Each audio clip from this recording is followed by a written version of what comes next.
Madame la ministre, je souhaite attirer votre attention sur la maltraitance institutionnelle que subissent les praticiens à diplôme hors Union européenne, PADHUE, notamment en Seine-et-Marne.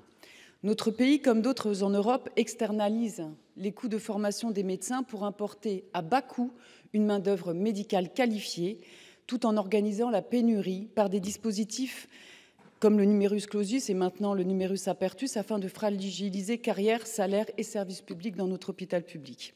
Dans ce cadre, les PADHUE occupent souvent des postes précaires et sous-rémunérés, effectuent des gardes mal payées et vivent dans des conditions difficiles. Ils ne peuvent être titularisés rapidement en raison de procédures opaques et stigmatisantes, tandis que le renouvellement de leur titre de séjour demeure incertain. Au 1er janvier 2024, selon l'Ordre des médecins, 17 619 PADHUE exerçaient en France, soit 7,5% des 237 300 médecins inscrits. En Seine-et-Marne, dans mon département, l'injustice est à son comble.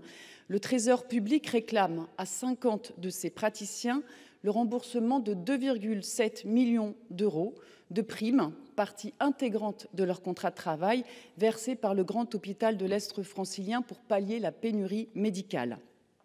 Je demande qu'un déblocage de moyens soit prévu dans le PLFSS pour mettre fin à cette situation ubuesque en Seine-et-Marne et plus largement qu'une régularisation systématique des PADHUE exerçant depuis plusieurs années soit instaurée, notamment dans les départements en tension médicale comme mon département. Je vous remercie. Merci Madame la Ministre. Merci Monsieur le Président. Madame la sénatrice, le gouvernement est pleinement mobilisé pour favoriser l'accueil des PADHUE. D'ailleurs, le choix a été fait d'augmenter significativement le nombre de lauréats admis. C'est 4 000 postes qui ont été ouverts au concours en 2024 et 4 440 qui sont ouverts au concours 2025. Un travail est également conduit pour définir les statuts précis afin que les PADHUE ne soient pas en situation de précarité financière.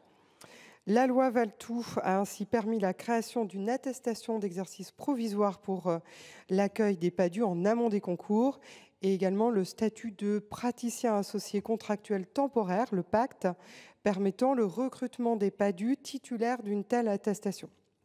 Donc, le gouvernement travaille également à la simplification des conditions d'accueil. Pour la première fois cette année, le concours comportera une voie interne simplifiée, permettant l'évaluation des connaissances pour les PADHUE qui sont déjà en poste dans nos établissements.